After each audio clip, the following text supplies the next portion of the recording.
Hello friends, welcome to invention classes. आप सभी को पुनः हार्दिक अभिनंदन। मैं दीपक जोशी आप सभी को सांख्यिकी अध्ययन करा रहा हूं। अब तक हम सभी विद्यार्थियों ने सांख्यिकी विवरणों के बारे में अध्ययन किया था। सांख्यिकी विवरण के जो प्रकार बताए गए थे, दो प्रकार बताए गए विवरणों के, अनभिनत विवरण और अभिनत विवरण। दोनों प्रकारों के बारे में अंतर, पिछली वाली क्लास में हमने अंतर के बारे में अध्ययन किया था कि दोनों विवरणों में क्या अंतर पाया जाता है। आज की क्लास में जो चलेगी हमारी, वह सांख्यिकी विवरणों के बारे में चलेगी। बच्चों कि सांख्यिकी जो विवरण है हमारे, इन विवरणों को किस प्रकार से मापा जाता है, कहने का तात्पर्य इनकी कैलकुलेशन किस प्रकार से की जाती है। तो हमारे आज का बिंदु का नाम रहेगा बच्चों सांख्यिकी विवरणों के माप। अध्याय में हमारा छठा अध्याय चल रहा है। सभी विद्यार्थी हेडिंग डालिए छठे अध्याय के बिंदु। टॉपिक का नाम हमारा आज का टॉपिक रहेगा सांख्यिकी विवरणों, सांख्यिकी विवरणों के माप। सांख्यिकी विवरणों के कौन कौन से माप है, उन्हीं मापों के बारे में हम अध्ययन करेंगे आज। अध्ययन करने से पहले आप सभी को बता दूं, हमारे चैनल को लाइक कीजिएगा, सब्सक्राइब कीजिएगा और बेल आइकन के बटन को अवश्य दबाइएगा बच्चों। और किसी विद्यार्थी और कुछ जानकारी प्राप्त करनी हो तो कमेंट के माध्यम से अवश्य पूछिएगा। सभी विद्यार्थियों को संपूर्ण रूप से जानकारी प्रदान की जाएगी। चलो हमारे पुनः बिंदु पे आते हैं। हमारा आज का बिंदु है सांख्यिकी विवरणों के माप। जो कहने का तात्पर्य है, जब हम संख्याओं का मापन करते हैं, संपादन करते हैं या संख्याओं का जो एकत्रीकरण, वर्गीकरण करते हैं या विश्लेषण करते हैं, उनका प्रतिचयन करते हैं, प्रतिदर्श लेते हैं, तो इन सब तथ्यों के मध्य जब आंकड़े या तथ्य लिए जाते हैं तो उसमें विभ्रम उत्पन्न होने की संभावना बनी हुई रहती है। तो उन विभ्रमों की माप किस प्रकार से मापा जाए कि विभ्रम कितने प्रतिशत या किस प्रकार से विभ्रम है, कितने रेशो के रूप में विभ्रम हुआ है हमारा, उन विवरणों की जांच करने के लिए कुछ विधियां बताई गई है कि माप किस प्रकार से की जाए। तो सांख्यिकी विवरण जो है, इसकी माप को सामान्य तौर पर है, इसकी माप को दो भागों में बांटा। कितने भागों में बांटा बच्चों? दो भागों में बांटा गया। तो देखिए इसमें कि सांख्यिकी विवरणों की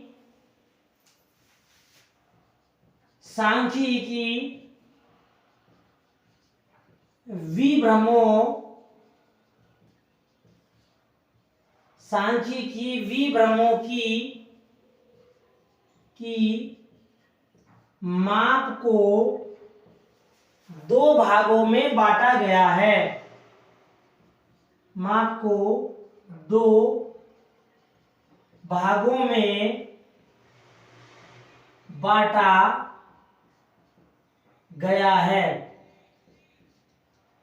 कहने का तात्पर्य सांख्यिकी जो विवरण हमारा, विवरण के दो भाग बताए गए हैं, इनके दो मापों के आधार पर बांटा गया है विवरणों को। अब ये जो दो माप बताए गए हैं बच्चों, किस रूप में बताए गए हैं, इसके दो माप है। तो मैंने जो आपको पूर्व बताया, तालिका के माध्यम से अध्ययन करते हैं ताकि समझने में किसी प्रकार की समस्या का सामना नहीं करना पड़ेगा। ठीक है बच्चों, विवरणों के दो माप बताए गए हैं, नंबर 1, नंबर 2। ये तालिका बना दी हमने, ये इसके दो भाग पर कर दिए हमने। पहली जो माप बताई गई है, पहली माप का नाम हमारा निरपेक्ष विभ्रम। क्या है बच्चों? पहली माप का नाम है निरपेक्ष विभ्रम। निरपेक्ष विभ्रम, या इसका तो उसको निरपेक्ष विभ्रम कहा गया है सांख्यिकी विभ्रम के रूप में, या सांख्यिकी विभ्रम के रूप में। पहला भाग यह बताया गया। दूसरा भाग जो बताया गया, दूसरे भाग का नाम हमारा सापेक्ष विभ्रम। नंबर 2, सापेक्ष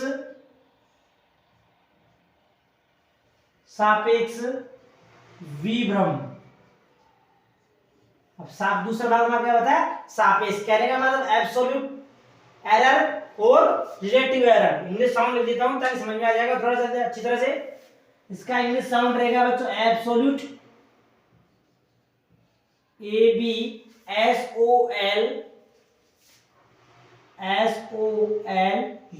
ABSOLUTE, error ERROR। Absolute error मतलब निरपेक्ष विभ्रम, और सापेक्ष विभ्रम को कहा जाएगा रिलेटिव एरर। RELATIVE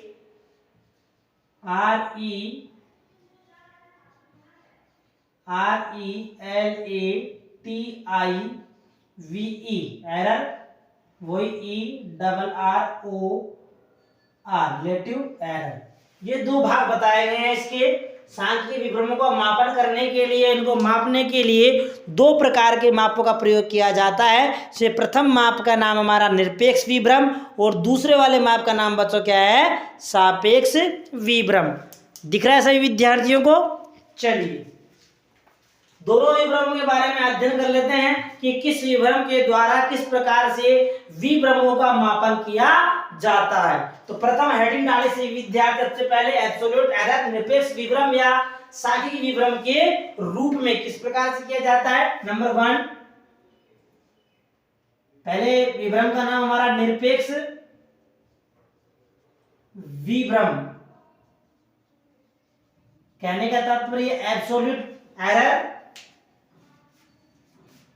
इसको भी लिख लीजिए absolute error, ABSOLUTE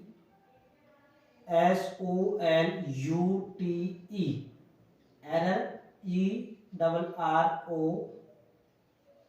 absolute error.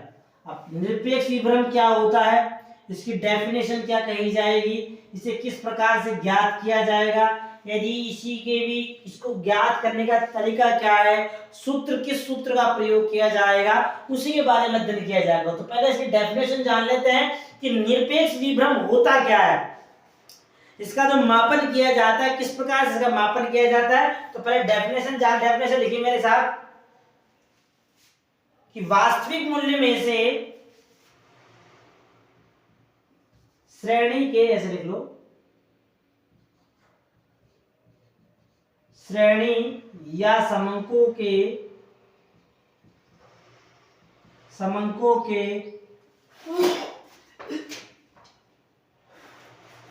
श्रेणी या समंकों के वास्तविक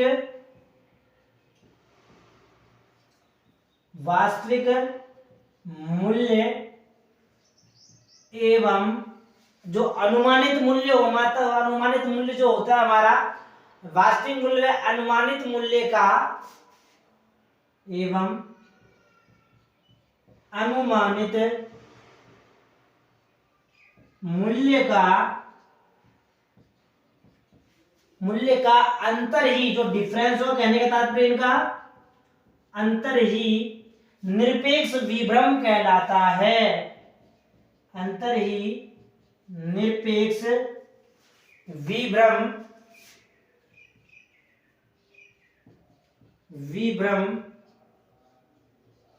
कहलाता है। उसे निरपेक्ष यानी श्रेणी के समंकों के वास्तविक मूल्य एवं अनुमानित मूल्य, शॉर्ट रूप से ऐसे कह सकते हैं, वास्तविक और अनुमानित मूल्य का जो अंतर होगा वही हमारा अंतर निरपेक्ष विभ्रम कहा जाएगा। क्या कहा जाएगा बच्चों से? निरपेक्ष विभ्रम कहा जाएगा। तो आगे लिखिए, ये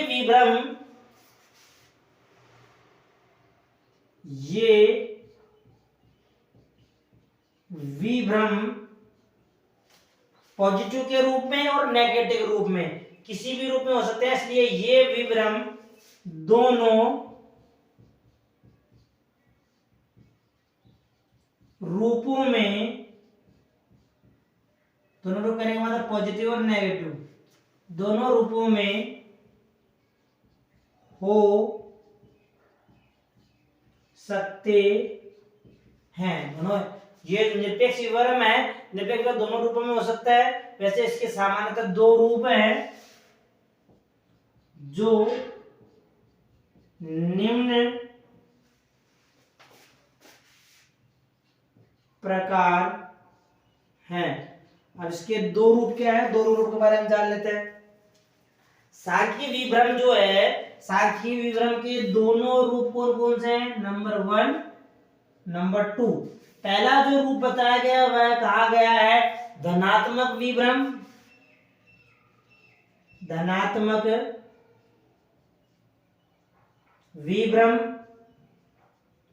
और जो दूसरा रूप बताया गया है उसका नाम है हमारा ऋणात्मक विभ्रम। ऋणात्मक विभ्रम। तो कहने का मतलब है निरपेक्ष विभ्रम के दो रूप बताए गए हैं, जैसे प्रथम रूप का नाम है धनात्मक विभ्रम और दूसरे रूप का नाम है ऋणात्मक विभ्रम। दोनों रूपों का डेफिनेशन धनात्मक विभ्रम कब होगा हमारा, यानी जब हम निरपेक्ष विभ्रम का मापन करेंगे तो निरपेक्ष विभ्रम का मापन करते समय धनात्मक विभ्रम कौन सा होगा और ऋणात्मक विभ्रम कौन सा होगा। इन दोनों रूपों के बारे में अध्ययन करते हैं कि धनात्मक किस संबंध के रूप में बताएगा और ऋणात्मक संबंध किस प्रकार के संबंध को व्यक्त करेगा। तो नंबर 1 डाल लीजिए विद्यार्थी धनात्मक विभ्रम। डाल लीजिए पॉजिटिव एरर, कहने का तात्पर्य नंबर 1 इसको रोमन नंबर डाल लो ताकि समझने में दिक्कत नहीं आएगी, तुरंत पकड़ में भी आ जाएगा आपको। ठीक है, रोमन नंबर 1, रोमन नंबर 2। ठीक है, दो हो गए। नंबर 1 डाल लीजिए धनात्मक विभ्रम। नंबर फर्स्ट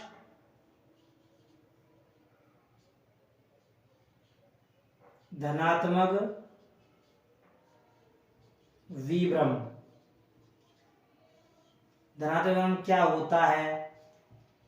श्रेणी के अंतर्गत जब मूल्यों का विभ्रमों का मापन किया जाएगा तो धनात्मक विभ्रम किसे कहा जाएगा उसके बारे में जान लेते हैं। तो डेफिनेशन रूप में कहा गया है कि यदि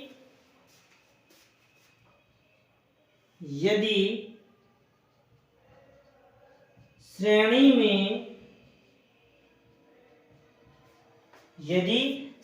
में वास्तविक मूल्य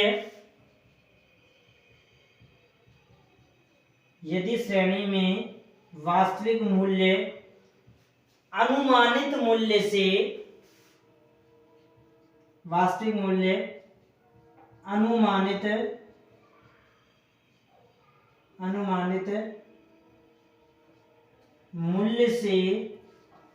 यदि श्रेणी में वास्तविक मूल्य अनुमानित मूल्य से अधिक है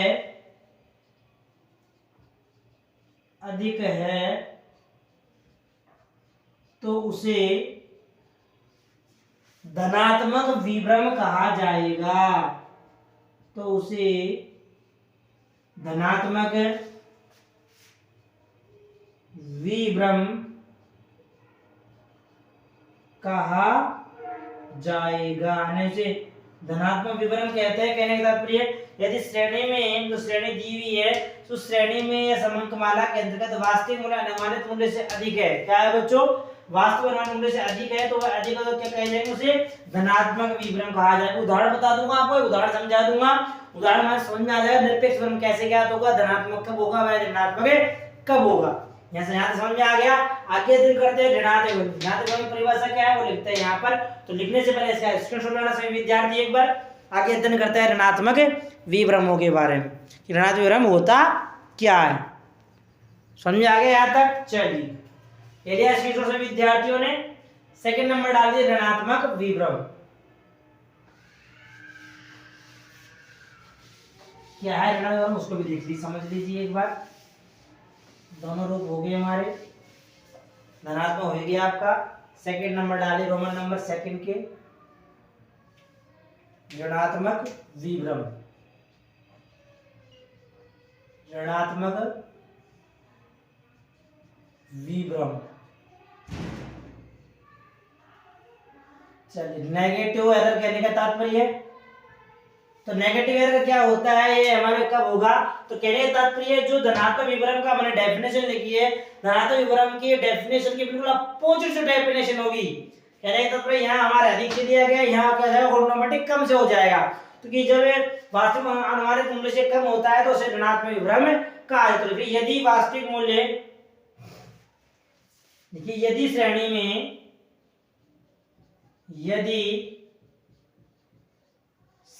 में या समंकों में वास्तविक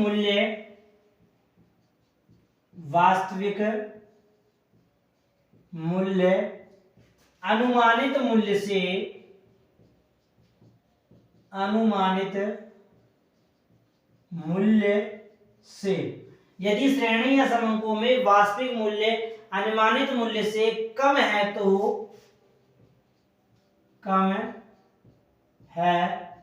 तो उसे ऋणात्मक विभ्रम कहते हैं। ऋणात्मक विभ्रम कहते हैं। तो क्या कहा जाएगा बच्चों से? ऋणात्मक विभ्रम कहा। समझना, डेफिनेशन समझ आ गई, बिल्कुल अपोजिट है। यदि आपको दांत वाला डेफिनेशन लर्न हो गई है तो ऋणात्मक विभ्रम की डेफिनेशन को या परिभाषा को या समझने के लिए आपको ज्यादा दिमाग लगाने की आवश्यकता नहीं है, बिल्कुल इसका अपोजिट है। यहाँ पर अधिक क्वांटिटी के बारे में बता रहा था, यहाँ पर कम क्वांटिटी के बारे में बता रहा है, बिल्कुल इतना सा अंतर है केवल, बाकी डेफिनेशन सेम टू सेम वैसी की वैसी ही है। तो भाई हमारा ऋणात्मक विभ्रम कहलाएगा। यहाँ तो कोई दिक्कत है नहीं। चलिए सूत्रों समझ लेते हैं। सूत्रों के रूप में किस प्रकार से व्यक्त किया जाएगा, देख लीजिए यहाँ पे। सूत्रानुसार निरपेक्ष विभ्रम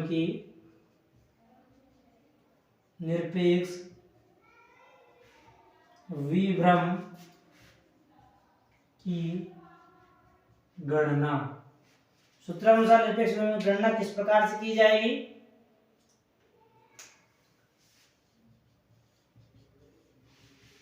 किस रूप में की जाएगी उसका सूत्र बताया जाएगा। ठीक है बच्चों, चलिए सूत्र समझ लीजिए। सूत्र के रूप में किस प्रकार से निरपेक्ष विभ्रम गणना की जाएगी। तो अनुसार क्या बनेगा सूत्र? तो लिखिए एब्सोल्यूट एरर बराबर actual minus estimated. Actual minus estimated का मतलब क्या है, मीन्स समझा देता हूं आपको। उपरोक्त सूत्र में ये हमारा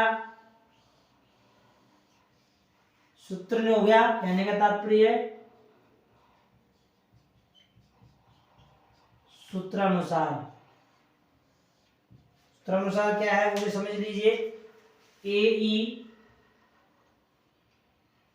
एई का मतलब क्या है? एई का मतलब होता है हमारा, जो मैंने अभी बताया, एब्सोल्यूट एरर, निरपेक्ष विभ्रम। तो लिखिए इसमें एई बराबर निरपेक्ष विभ्रम, एब्सोल्यूट एरर कहने का तात्पर्य ABSOLUTE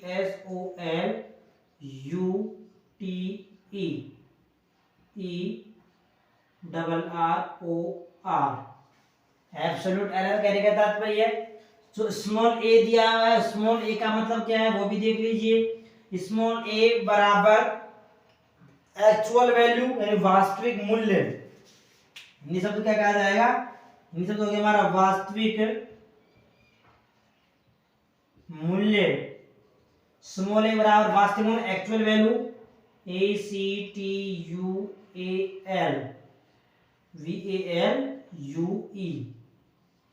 एक्चुअल वैल्यू।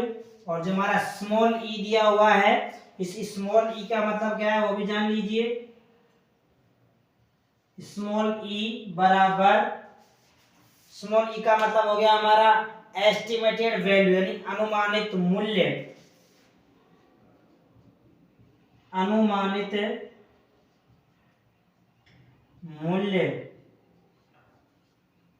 अनुमानित मूल्य होता है estimated value EAS, estimated ESTIMATED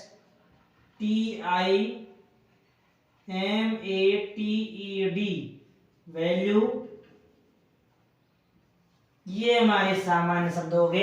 तीनों शब्द कहने का मतलब है ए जो निकल के आया है ये सब ए एब्सोल्यूट एरर से निकल के आया है। स्मॉल ए हमारा वास्तविक मूल्य से आया, ए से लिया गया है, और अनुमानित मूल्य ई से। ई का मतलब है एस्टिमेटेड वैल्यू। ये एक साथ निरपेक्ष विभ्रम की गणना का सूत्र हो गया हमारा, यानी ए बराबर स्मॉल ए माइनस स्मॉल ई। स्मॉल ए स्मॉल ई क्यों लिखा गया है, क्योंकि यहाँ कैपिटल ए हमारे पास पहले पूर्व में आ चुका है, इसलिए यहाँ पर ए स्मॉल ई और स्मॉल ए और ई के द्वारा इसे संकेतांक दिया गया है। तो ए का मतलब तो हो गया हमारा वास्तविक मूल्य एक्चुअल वैल्यू, और ई का मतलब हो गया बच्चों हमारा एस्टिमेटेड वैल्यू। यहाँ तो कोई दिक्कत होगा किसी विद्यार्थी को नहीं है। चलिए एक उदाहरण के माध्यम से समझते हैं कि निरपेक्ष विभव की जो कैलकुलेशन की जाएगी किस प्रकार से की जाएगी। यहाँ तो स्क्रीनशॉट ले लेना, फिर एक एग्जांपल के माध्यम से समझाता हूँ आपको कि निरपेक्ष विभव की जो गणना की जाएगी किस माध्यम से की जाएगी, उसका मापन किस प्रकार से किया जाएगा, उसी के बारे में अध्ययन करेंगे। ठीक है बच्चों, चलिए हेडिंग डाल लीजिए, लिया स्क्रीनशॉट सभी विद्यार्थियों ने। चलिए अध्ययन करते हैं निरपेक्ष विभव की गणना। सूत्र तो शायद याद हो ही गया होगा मेरे हिसाब से सभी विद्यार्थियों को। इलस्ट्रेशन या उदाहरण कह सकते हैं हम। चलिए उदाहरण का अध्ययन करते हैं। उदाहरण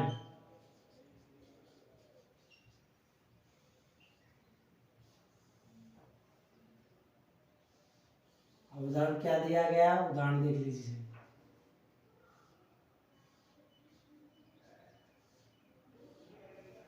उदाहरण देख लीजिए।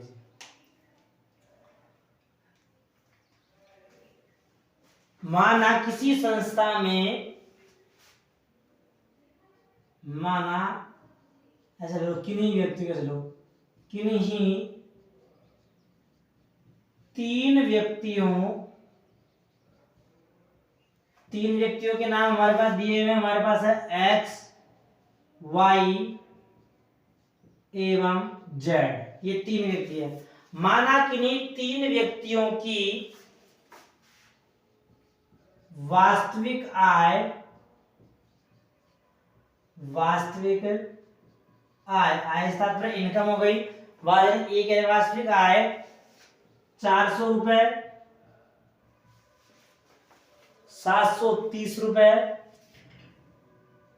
730 रुपए व 1310 रुपए है। यहां तो कोई दिक्कत है। और अनुमानित आय अनुमान के आधार पर उन तीनों व्यक्तियों की आय जो मापी गई, आय क्या है लिखिए, अनुमानित आय 390 रुपए, पहले की 720 रुपए, दूसरे की 1310 रुपए, तीसरे की है तो तीनों व्यक्तियों का की आय का निरपेक्ष विवरण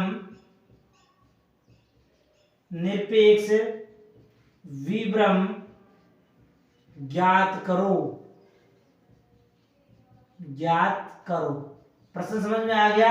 हमें किसी गणना करनी है बच्चों, निरपेक्ष विभ्रमों की गणना करनी है। और निरपेक्ष विभ्रम जो है, इसी गणना का सूत्र मैंने अभी आपको लिखाया भी था, यानी ए बराबर स्मॉल ए माइनस स्मॉल ई। ठीक है, चलिए लिखते हैं निरपेक्ष विभ्रम। सबसे पहले यहाँ सूत्र लिख लेते हैं निरपेक्ष विभ्रम का। हमारा सॉल्यूशन कर रहे हैं हम, हल यहाँ देखा ना, यहाँ लिखता हूँ इसका हल क्या है, हल देख लेते हैं। चलिए निरपेक्ष विभ्रम कहने का तात्पर्य ए ई। ठीक है बच्चों, ए एस्टिमेटेड एब्सोल्यूट एरर। ठीक है, ए बराबर वास्तविक मूल्य या आय कह दें, हमारे पास आय दी हुई है। आय कहने का तात्पर्य हमारा हो गया स्मॉल ए माइनस अनुमानित आय या मूल्य। ठीक है बच्चों, आपके सूत्र के अनुसार आय कहने का मतलब हो गया ये हमारा स्मॉल ई। ठीक है, ए माइनस ई, ये हमारा सूत्र हो गया। अब तीनों व्यक्तियों की आय ज्ञात करनी है, तो यहां लिख लेते हैं हम तीनों व्यक्तियों के बारे में। एक्स का निकाल लेते हैं पहले। एक्स व्यक्ति की एक्स व्यक्ति क्या है ए ई बराबर। अब ए व्यक्ति की जो वास्तविक आय हमारे पास दी कितनी बजे बच्चों 400 रुपए। ठीक है, हमारे पास ऊपर दे रखी है, सभी दिख भी रही होगी। ए व्यक्ति जो है इसकी वास्तविक आय हमारे पास दे रखी है 400 रुपए और एस्टिमेटेड वैल्यू कितनी है बच्चों, अनुमानित आय हमारे पास है 390 रुपए। बचा कितना 400 में से 390 कितना बचा 10 रुपए। एक्स बक्स 2 या एक वाई की निकालो, इसी प्रकार वाई व्यक्ति की निकल जाएगी। तो व्यक्ति हमारा ए बराबर वास्तविक मूल्य कितना है हमारे पास, वाई का वास्तविक मूल्य हमारे पास है 730 रुपए। 730 रुपए माइनस अनुमानित आय कितनी है इसकी 720 रुपया, यानी ये प्लस का आया धनात्मक आया, ये भी धनात्मक के 10 रुपए हमारे पास है। ठीक है, जेड व्यक्ति की निकालिए। अब जेड व्यक्ति की जो निकलेगी कैसे निकलेगी ए ई बराबर जेड व्यक्ति की जो इसकी वास्तविक आय कितनी है 1310 रुपया। 1310 रुपए माइनस कितनी है अनुमानित आय 1310 रुपए है, वहां भी 1300 रुपए यहाँ भी 1300 रुपए, 670 बाई मिस्टेक हुई यहाँ पर 1300 रुपया है अनुमानित आय 1300। ठीक है बच्चों, 1300 माइनस 1300 रुपए, तो यहाँ भी प्लस की 10 रुपए। अब तीनों में जो निरपेक्ष विवरण आया है वह धनात्मक रूप से आया है, यानी एक क्रमबद्धता रूप से आया है। अब क्रमबद्धता जहां पर आती है तो हम तीनों के व्यक्तियों की जो तुलना करना चाहते हैं तो अभी तुलना करना संभव नहीं है। निरपेक्ष विवरण में तुलना किए जाए तो इन तीनों व्यक्तियों की तुलना पॉसिबिलिटी नहीं है, संभावना नहीं है। क्यों नहीं है संभावना इसलिए नहीं है क्योंकि तीनों का मूल्य क्या है बच्चों सब बराबर आया है। 10 रुपए इसका आया, 10 रुपए इसका आया, 10 का आया, और सभी का पॉजिटिव आया, किसी का नेगेटिव आया ऋणात्मक किसी का भी नहीं है। तो अंत में एक बात कहते हैं हम कि उपर्युक्त तीनों स्थितियों में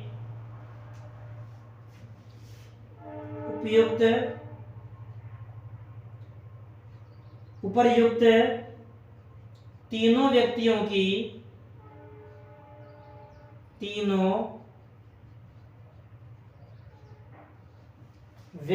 का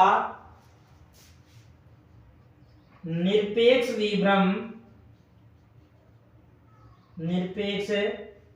जो विवरण दिया हुआ है क्या है बच्चों, बिल्कुल समान है। निरपेक्ष विवरण धनात्मक तथा समान है। विवरण जो बताया बच्चों क्या है समान बताए गए हैं, लेकिन तुलना की दृष्टि से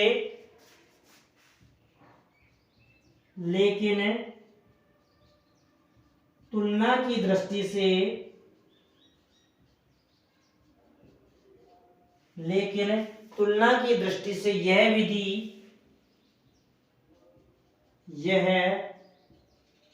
क्या है मतलब क्या नहीं बताएगा बच्चों उपयुक्त या उचित नहीं, तो तुलना से यह विधि उचित